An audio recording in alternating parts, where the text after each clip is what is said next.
নমস্কার বন্ধুগণ, আশা করি আপনারা সবাই ভালো আছেন। তা বন্ধুগণ, এই মুহূর্তে এসআইআর নিয়ে রাজ্য জুড়ে একটাই প্রশ্ন, আসলে কি হচ্ছে আর সামনে কি হতে চলেছে? কারণ হাতে সময় খুবই কম, আর মাত্র দুদিন সময় আছে। নির্বাচন কমিশনের তরফ থেকে যে খবর আসছে তাতে বলা হচ্ছে ৭ই ফেব্রুয়ারির মধ্যেই এসআইআর এর শুনানি পর্ব শেষ করার লক্ষ্য নেওয়া হয়েছে এবং সেই লক্ষ্য রেখেই এখন দ্রুত গতিতে শুনানি চলছে। আজকের ভিডিওতে আমি আপনাদের সামনে খুব পরিষ্কারভাবে ৩টি গুরুত্বপূর্ণ বিষয় তুলে ধরব, যেগুলো নিয়ে আপনাদের মধ্যে সবচেয়ে বেশি প্রশ্ন। তাই অনুরোধ করব ভিডিওটা শুরু থেকে শেষ পর্যন্ত মন দিয়ে দেখবেন। আর নতুন হয়ে থাকলে চ্যানেলটা সাবস্ক্রাইব করে বেল আইকনটা অন করে রাখবেন। তা প্রথম প্রশ্ন, এসআইআর এর ফলে ঠিক কতজনের নাম বাদ যেতে পারে?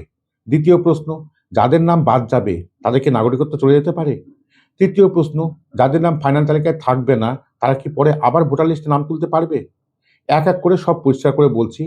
তা প্রথমে শুনে নেওয়া যাক এসআইআর এর শুনানি এখন ঠিক কোথায় এসে দাঁড়িয়েছে। এই মুহূর্তে নির্বাচন কমিশনের যে সর্বশেষ আপডেট রয়েছে সেটি অনুযায়ী ১,৫২,০০,০০০ ভোটার যাদের ক্ষেত্রে নো ম্যাপিং, লজিক্যাল ডিসক্রিপেন্সি এসব সমস্যা ধরা পড়েছিল, তাদের প্রায় ১০০%কেই নোটিশ পাঠানো হয়ে গেছে এবং সেই নোটিশ ভোটারদের হাতেও পৌঁছে গেছে।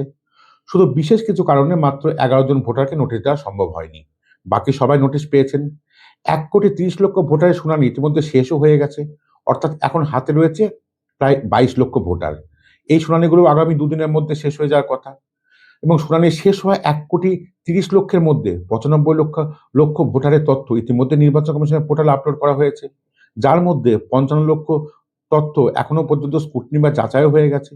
মানে বুঝতেই পারছেন, কাজ চলছে খুব দ্রুত গতিতে এবং এই গতিতে চললে ৭ই ফেব্রুয়ারির মধ্যে শুনানি শেষ হওয়া প্রায় নিশ্চিত। তা বন্ধুগণ, ৭ই ফেব্রুয়ারি এসআইআর এর শুনানি শেষ আর ১৪ই ফেব্রুয়ারি প্রকাশিত হবে এসআইআর এর ২০২৬ ফাইনাল ইলেকটোরাল রোল। আর এই ফাইনাল ভোটার লিস্টে যাদের নাম থাকবে তারাই ভোট দিতে পারবেন। যাদের নাম থাকবে না তারা আপাতত ভোটাধিকার হারাবে। এখন আসি সবচেয়ে বড় প্রশ্নে, ১৪ই ফেব্রুয়ারি ফাইনাল ভোটার তালিকায় যাদের নাম থাকবে না সেই সংখ্যাটা কত? সত্যি কথা বলতে গেলে এই মুহূর্তে নির্দিষ্ট সংখ্যা বলা সম্ভব নয়, কারণ এখনো শুনানি পুরোপুরি শেষ হয়নি। সব শুনানি শেষ হলে এবং ফাইনাল তালিকা প্রকাশিত পেলে তখনই স্পষ্ট জানা যাবে ঠিক কতজনের নাম বাদ গেল। এখন ভুল বা আন্দাজ করে বলা ঠিক হবে না।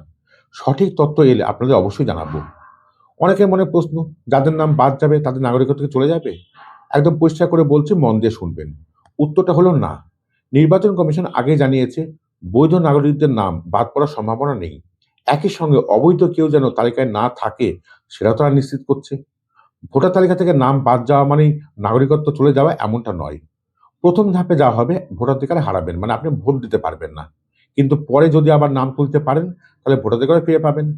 অনেকে জিজ্ঞেস করছেন, নাম বাদ গেলে পরে কি আবার নাম তোলার সুযোগ থাকবে? উত্তরটা হলো হ্যাঁ, অবশ্যই থাকবে। স্পেশাল রোল অবজারভার সুব্রত গুপ্ত স্যার পরিষ্কারভাবে জানিয়েছেন, ফাইনাল তালিকায় নাম বাদ গেলে আপনি ডিস্ট্রিক্ট ইলেকশন অফিসারের কাছে আবেদন করতে পারবেন। প্রয়োজনীয় বৈধ নথি জমা দিয়ে আবার ভোটার তালিকায় নাম তোলার সুযোগ পাবেন। তা আপনারা হয়তো ভাবছেন কিভাবে আবেদন করবেন।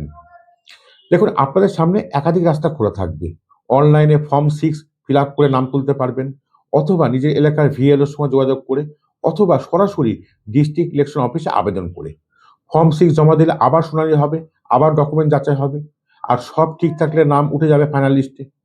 নির্বাচন কমিশন জানিয়েছে ২০০২ এবং ২০২৫ সালের তথ্য যদি মিলে যায় কোনো সমস্যা নেই, আপনার নাম সরাসরি ফাইনাল লিস্টে উঠে যাবে। যদি কাউকে লিঙ্ক দেখানো হয় সেই সম্পর্ক প্রমাণ করতে হবে। নির্দিষ্ট ১৩টি ডকুমেন্ট আছে, সেই ডকুমেন্ট দিয়ে প্রমাণ করতে পারলে ভালো, না পারলে ফাইনাল তালিকায় নাম ওঠার সম্ভাবনা কম। তা বন্ধুগণ, সবশেষে বলবো, আমাদের সবার নজর এখন ১৪ই ফেব্রুয়ারির দিকে, কারণ সেদিন প্রকাশিত হবে আসল ছবি, কতজনের নাম উঠলো আর কতজনের নাম বাদ গেল। তা বন্ধুগণ, এই ছিল আজকের আপডেট। ভিডিওটা দরকারি মনে হলে অবশ্যই লাইক করবেন আর বন্ধুদের সঙ্গে শেয়ার করবেন। আর এমন আপডেট পেতে চ্যানেলটিকে সাবস্ক্রাইব করবেন। দেখা হবে পরের ভিডিওতে। ভালো থাকবেন, সুস্থ থাকবেন।